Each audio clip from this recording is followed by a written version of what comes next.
Ming immediately switched off the TV, his fingers pressing the button firmly, cutting the images from view. He looked down at her, calm but firm, telling her it was okay, that there was nothing to fear. She nodded, resting against her pillow, finally letting herself relax as much as she could. Ming stood there, silent for a moment, watching her. His mind ran over the scene he had just witnessed, wondering what she had endured to react so intensely to her mother's image. He shook his head slightly, a quiet sigh escaping him, and turned to leave the room.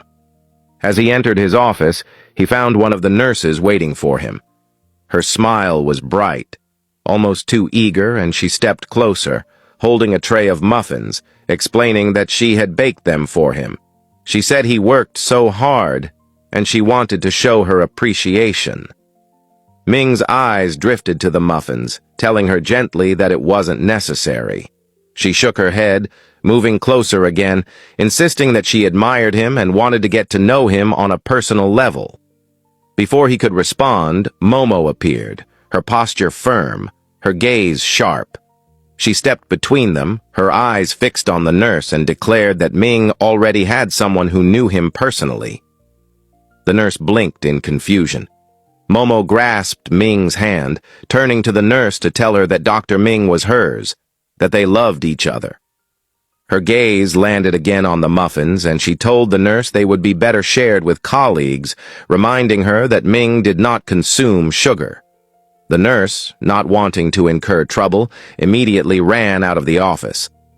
Momo turned back to Ming, eyes sharp and questioning, asking why he didn't know how to set boundaries with other women. Ming attempted to speak, apologizing, trying to take her hands gently, but Momo looked away, visibly upset, refusing his touch. Ming chuckled softly, realizing she was jealous. He moved in front of her, taking her hands firmly this time, promising that he would start drawing boundaries immediately, asking if she was satisfied with that. Momo responded that she did not like sharing, that he belonged to her alone, and that she needed to come to his clinic more often to mark her territory, making it clear to all the other women that he was taken. Ming laughed softly, pulling her closer, brushing her face lightly, apologizing for the tension. He reminded her that a celebration was planned that evening for Amara and Liwei to congratulate them for obtaining their marriage certificates. Momo protested at first, insisting she didn't want to go, but Ming shook his head, telling her he could see how miserable she had been feeling, how much she missed Amara, and that this would be a good opportunity to reconnect. He reminded her that her issues with Liwei could not affect her friendship with Amara. She hesitated, tried to refuse again, but Ming was firm, insisting he would not accept no. Later that evening, Amara arrived at the venue of the gathering. Momo and Ming were already present. Amara approached them, but Momo instinctively moved away, keeping her distance, her stubbornness clear. Ming smiled at Amara, reassuring her silently that Momo would warm up eventually. Amara smiled back, patient and understanding, waiting. Ming's eyes scanned the room, looking for Liwei. He asked where he was, noting he thought Liwei would have arrived with her. Amara explained that he had to take care of matters at the office and would arrive shortly. Ming's face softened into a wide smile, genuinely happy for Amara and Liwei, congratulating her and expressing how much they deserved this celebration. He hugged her warmly, sharing in her joy. Sunny entered the venue next, her gaze scanning the room until it landed on Amara. She waved, and Amara walked over to her. Amara noticed Sunny's new hairstyle, softer, more feminine, and curiosity bubbled inside her as she wondered what had changed. Sunny guided her to a seat, explaining that she had decided to change her appearance, hoping the man she liked would finally see her differently. Amara advised her not to change for any man, that the right person would accept her as she was. Sunny shook her head, insisting she wanted to make an effort, that the man she liked was worth it. She recalled seeing Amara leaving Liwei's room, and though she wondered briefly, she dismissed it, assuming it was unrelated. She held Amara's hand, smiling, congratulating her on receiving the marriage certificate, expressing genuine happiness for her. Amara returned the smile, thanking her. Sunny leaned closer, whispering that she could not wait to meet the man who had captured Amara's heart, confident he had to be good and caring. Amara blushed slightly, assuring her that she would meet him soon and that she had a feeling they would get along. The door opened, and Leewi entered. Amara's eyes followed him immediately, a smile forming on her lips as she whispered to Sunny that he was already here. Sunny lifted her gaze just in time to see him, and the moment their eyes met, her body froze. Numbness spread through her limbs, her breath caught, and comprehension settled fully in her mind. Everything clicked. The man she had admired, chased, and hoped for all this time was Amara's husband-to-be. Sunny sat there without even moving, her body stiff against the chair, her fingers curled slightly at the edge of the table, visibly shocked as she watched Leewi walk in. The noise around her seemed to dull for a second, like everything had faded into the background except him. She glanced at Amara, who was already smiling, bright and warm, completely unaware of the storm brewing inside Sunny. Amara's eyes lit up the moment Leewi approached their table, her entire face softening in a way Sunny had never seen before. Leewi didn't look anywhere else. His eyes were fixed only on Amara, steady and unwavering, like the rest of the world didn't exist. He reached her, slipped a hand around hers, and gently pulled her up from her chair before drawing her close to him. The movement was natural, effortless, like he had done it 100 times. He looked straight into her eyes, a soft smile resting on his face as he told her that she looked very beautiful, that she was the only one he could see the moment he walked in. Amara blushed instantly, her cheeks turning pink as she told him that he looked good too, that white really looked good on him. A smile tugged at Leewi's lips, small, tender, almost boyish. Then he lifted his hand and gently touched her face, his fingers brushing her cheek slowly, carefully, as though she were something fragile, as though he was falling in love with her all over again. Sunny felt her chest tighten. She just sat there, shock still rippling across her face as she watched him smile like that. The cold man she had always thought him to be, distant, unreadable, intimidating, was now standing there all smiles and gentle, warm in a way that didn't match the Leewi she knew. It was like watching a completely different person. Amara glanced towards Sunny, then back at Leewi, telling him softly that she wanted to introduce him to someone. She gestured towards Sunny and told him that she was the new friend she always talked about. Only then did Leewi finally look at Sunny, and he froze. Surprise flickered across his face as he took her in, clearly shocked to see her sitting there. His eyes stayed on her as he asked Amara if she was really the friend she had always talked about. Amara nodded with a smile. Before Amara could properly introduce them, Sunny abruptly stood. The chair scraped lightly against the floor. She was still visibly shaken. Amara immediately noticed, her expression changing as concern crept in. She asked if Sunny was okay, but Sunny couldn't speak. Her throat felt tight. Words stumbled and failed to form. The air suddenly felt suffocating. Without thinking, she turned and ran. She bolted toward the door as though she were escaping from something chasing her, as though turning back wasn't even an option. As she reached the door, she collided straight into Kai. He barely had time to react before she pushed past him and rushed out, disappearing outside. Kai stared after her for a second, then glanced toward Leewi and Amara. A small laugh slipped out of him as he shook his head, already knowing exactly what had just happened. He walked inside and headed straight for them. Before he could sit beside Amara, Leewi calmly reached out and pulled the chair away, forcing Kai to sit a bit farther from her. The movement was subtle, but deliberate, possessive, clear. Kai greeted both of them and congratulated them on finally getting their marriage certificates, saying it was a huge milestone. Liwei thanked him and took Amara's hand, their fingers naturally intertwining. He looked back at Kai and told him that she was finally his wife, off the market, and that he would do his best to be the best husband to her. Kai took a sip of his drink and laughed lightly.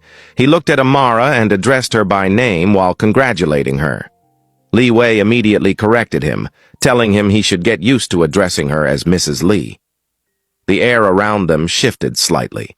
Amara sensed the tension right away and quickly changed the topic, looking around and asking where Ming and Momo were before she could continue. Almost on cue, Ming and Momo joined them at the table. Ming looked at Liwei and congratulated him, telling him he should be a good husband to Amara. Liwei thanked him with a smile, but his eyes drifted briefly to Momo, who was doing everything she could not to even look at them. Ming glanced around again before looking back at Amara and asking where her friend was, whether she had already left. Amara suddenly realized Sunny hadn't returned. Her gaze flicked toward the entrance. Leaning closer to Liwei, she told him quietly that she had to go check on her. Liwei nodded with a small smile and told her not to talk long. Amara walked away. Kai watched her leave. And slowly, Liwei's gaze drifted toward Kai. His expression shifted, subtle, unreadable, but heavier than before. Amara stepped outside and immediately began looking around for Sunny, her eyes moving from the entrance to the parked cars and then along the walkway, expecting to see her somewhere nearby, but she wasn't there. The night air felt cooler against her skin than before, and for a brief second, she simply stood there scanning the area again, hoping she had somehow missed her, yet there was still no sign of her anywhere. She walked back inside, her gaze still searching through the environment, drifting past tables, chairs, and unfamiliar faces. The chatter and clinking cutlery suddenly feeling louder and more overwhelming than usual. But Sunny was nowhere in sight, and the longer she looked, the tighter the worry in her chest became. Getting concerned, she quickened her pace toward the bathroom, her steps faster now, her thoughts racing, and when she pushed the door open, she finally saw her. Sunny was standing there by herself, just standing, quiet, still, distant. Relief washed over Amara first, but it was quickly replaced by unease at how withdrawn she looked. She walked straight up to her and told her she had been worried she had already left, then moved a little closer, her voice softening as she asked if she was okay, if she wasn't feeling well or something. Sunny didn't answer. She only looked at her, silent, her eyes heavy like she had been carrying something alone for too long. Amara kept talking gently, reassuring her that if she wasn't feeling well, it was okay to go home and rest, that she wouldn't get mad, that she didn't have to force herself to stay. After a moment, Sunny finally spoke, her voice quieter than usual, as she admitted that she was just ashamed to go back into the venue, to face her and Liwei. Amara frowned slightly and asked her why, telling her it was okay that Liwei might look cold on the outside, but he was actually very sweet and very welcoming, that he wasn't as scary as people thought. Sunny looked away as she listened, her eyes burning as she tried to hold back tears. Seeing that made Amara's heart sink even more, because it wasn't like Sunny to be this down or isolate herself like this. And she stepped closer, asking what was going on and telling her that this wasn't like her at all. Sunny took a slow breath, as though gathering the courage to say something heavy, then looked back at her and confessed that the guy she had been talking about so much, the one she had been chasing, was actually Liwei. Amara's eyes widened instantly, shock flashing across her face. Sunny rushed to explain, her words tumbling out quickly now, telling her she didn't know Liwei was her man too, that if she had known she wouldn't have even looked his way, that she wasn't that kind of person. She told her she was happy to have her as a friend, that it felt good to finally meet someone who truly understood her, and that she didn't want that friendship ruined because of a man, so she was willing to back away completely. She admitted that what embarrassed her the most was that even Leewi was aware of how she chased him, and the worst part was that he never mentioned he had someone. He just let her keep chasing him. Amara's voice softened with a hint of disappointment as she asked if he really never said anything about having someone. Sunny nodded and told her that it was either he gave her a cold shoulder or simply told her to stop chasing him. Then she stepped closer and gently took Amara's hands in hers, apologizing sincerely, saying it wasn't her intention, and that she truly didn't know, and that she would understand if Amara didn't want to be her friend anymore because of this, because it was her fault for not revealing his name earlier. But before she could spiral any further, Amara tightened her grip on Sunny's hands and looked straight into her eyes, steady and firm, telling her it was okay, that like she said it wasn't her fault, that she didn't know about her and Leewi, and that she still considered her friend. For a second, Sunny just stared at her, like she hadn't expected that answer at all. And then her eyes lit up with relief so suddenly it almost looked painful. She asked if she was being serious, if she really wasn't upset or anything, and Amara shook her head gently, telling her she was really okay. Sunny didn't hesitate another second before throwing herself into Amara's arms, hugging her tightly and thanking her over and over, thanking her for not being upset and for not thinking she was a bad friend. When she pulled back, she promised again that she would back off completely, that she wouldn't even look at Leewi in any other way, that she had only chased him because she thought he was single. Amara nodded and told her she understood, then smiled and said they should go back because everyone was probably waiting, moving closer to fix Sunny's hair and telling her to smile because she looked good when she smiled. Sunny smiled, and this time it reached her eyes. They both laughed softly at how heavy everything had just been, then grabbed each other's hands and walked out together. As they made their way back to the venue, they came across Leewi, who immediately walked toward them, his attention going straight to Amara without even glancing Sunny's way. He called her babe and gently touched her face as he asked if she was okay, telling her he had been worried. Amara nodded with a small smile and told him she was fine. Leewi took her hand and said they should go in because everyone was waiting, and the two of them started walking away together. Sunny watched them for a second, her chest tightening again, and before she could talk herself out of it, she called out Leewi's name. Both Leewi and Amara paused mid-step and turned around to look at her, and Sunny, her voice trembling slightly despite herself, asked if she could talk to him in private. Leewi didn't answer right away. He just looked at her, his expression unreadable. Leewi looked at Sunny for a long moment, his gaze steady and unreadable, as though he were quietly weighing her request in his head before finally telling her that right now wasn't the right time to talk, that this was his celebration with his wife, and that perhaps they could talk some other time. Amara glanced at him almost immediately and told him softly that it was okay, that they could talk. But Leewi turned to her instead. His expression shifted the second he looked at Amara, the firmness in his eyes melting into something warmer, something meant only for her, and he leaned in slightly as he told her that she was the only woman he wanted to look at and talk to, that she should know that by now. The words were simple, but the way he said them made Amara blush instantly. Her lashes lowered, her cheeks warming as she smiled shyly, clearly flustered. She looked back at Sunny and reassured her that it was fine, that he would talk to her when he had time. Sunny nodded quietly. Before anything else could be said, Leewi reached for Amara's hand and laced their fingers together naturally, almost possessively, then led her away without another glance back. Sunny stayed where she was, watching them walk side by side, how easily they fit together, how natural they looked, and a dull heaviness settled in her chest as she murmured under her breath that they probably hated her and just didn't want to make her feel bad. Inside, the dinner table had come alive.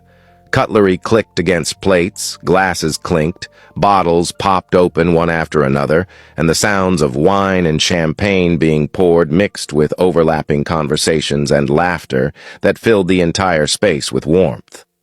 Amara picked up a glass of wine and took a small sip, relaxing into her chair. Next to her, Leewi noticed immediately. His eyes flicked to the glass, then to her, quiet and observant, as though unconsciously calculating exactly how much she was drinking.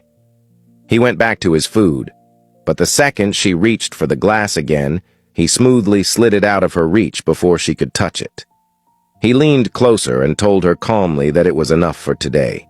She tried to protest, her voice light and playful, but Leewi simply pulled her chair closer until their shoulders nearly touched, then bent toward her ear and whispered that he didn't want her climbing on the table again and revealing their bedroom secrets, or crying because he wouldn't love her if she were a worm.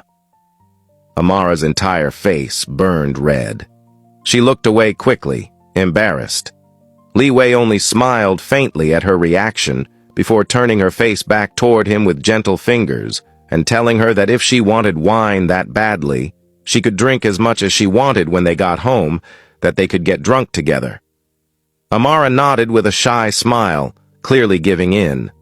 Ming's voice suddenly rose above the noise as he suggested everyone give a small message to Leewi and Amara. He stood immediately, volunteering to start. Kai glanced at him and laughed, teasing that he seemed even happier about the marriage certificates than the people who actually got them. Ming shot back that he just loved seeing love flourish, and that Kai wouldn't understand because he had never been in love before. Everyone laughed at the jab. Then Ming looked back at Leewi and Amara, and the teasing disappeared, replaced by something genuine. He said he was truly happy for them and honored to have witnessed their love journey, that he hoped they would continue loving each other for many years. His eyes rested on Amara as he thanked her for changing Leewi, explaining that when Leewi first returned to China, he had already given up on him, believing he would never go back to being normal. But she came into his life and changed everything. He told her to keep doing whatever she was doing. Then he sat down. Kai stood next, starting with an easy laugh that pulled everyone else in with him. He said his speech would be short, and that the real one would come on their wedding day. But then his expression softened as he looked at Leewi and called him Weiwei, admitting he hadn't used that nickname in years and that it felt strangely good to say it again. He talked about how they used to fight over toys as kids and how Leewi somehow always won, always ended up with the best one.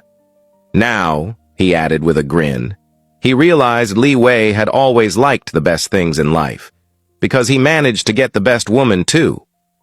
His eyes drifted toward Amara. He laughed and told them to hurry up and start making babies, then sat down and took a huge sip of his drink. Sunny spoke next, offering a small smile as she said she had only recently gotten close to Amara and wished both her and Leewi all the happiness. Then she quietly sat back down.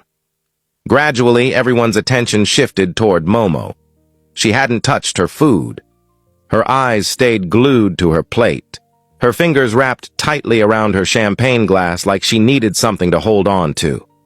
Ming leaned closer and gently told her it was her turn. Momo hesitated, then slowly stood, still gripping the glass, and looked at Leewi and Amara for a long moment. The chatter around the table faded. The room grew quieter. Everyone waited. Finally, Momo spoke. Her fingers tightened around the stem of her champagne glass, her knuckles paling slightly as though she had been holding everything in for too long, and when she opened her mouth, her voice came out strained as she said she couldn't do this. Before anyone could react, she set the glass down a little too quickly, the base clinking sharply against the table, then turned and walked off in a hurry that almost looked like running. For a second, the table went still. Ming didn't even hesitate. His chair scraped loudly against the floor as he stood and followed after her immediately. Leewi's eyes shifted to Amara. He noticed it at once. The way her smile faded, the way her shoulders dropped slightly. She was hurt, quietly, but deeply.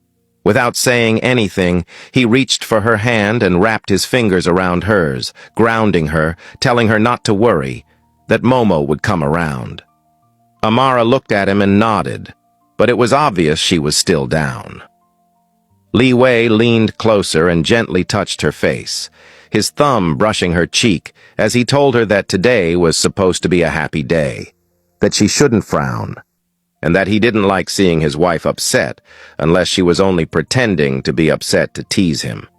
That finally pulled a small smile out of her. And the second she smiled, Liwei smiled too, almost instinctively, like her happiness was something he mirrored without thinking. Sunny watched the whole thing from across the table, still stunned. She couldn't look away. How different he looked when he smiled. How the sharpness in his eyes softened. How gentle he became around Amara, like all the coldness he showed the rest of the world simply didn't exist when it came to her. It fascinated her. How the same man who intimidated everyone else could look this warm with just one person. Kai noticed her staring and leaned back slightly, asking if she had moved on now, if her delusions of thinking she could be with him had finally faded. Sunny nodded quietly and admitted that Amara looked really happy with him and that she didn't want to ruin that for her. After a small pause, she added that she was only a little jealous, that he had never shown her this side of himself. Kai let out a soft laugh and told her that side was reserved only for the woman he loved. Outside, the night air felt cooler and quieter.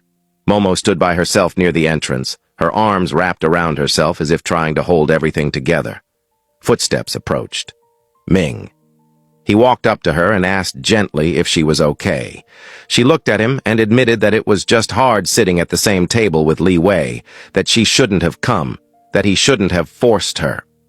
Ming reached for her hands and held them firmly, telling her that he only wanted her to fix things between her and Amara, that she was supposed to be celebrating with her, yet she couldn't even sit through dinner because of the sour relationship she had with Liwei.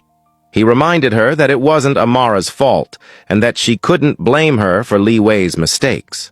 Momo looked away and told him that if she got close to Amara again, it meant she had to be close to Liwei too, and she couldn't hate her best friend's husband. Ming's brows furrowed as he asked if that wasn't hypocritical, because if that were the case, then she couldn't be his girlfriend either, since being with him meant being connected to Liwei as well. She fell silent, then said it was different, that he wasn't dating Liwei or living with him like Amara was. But Ming cut her off, telling her that it didn't change anything.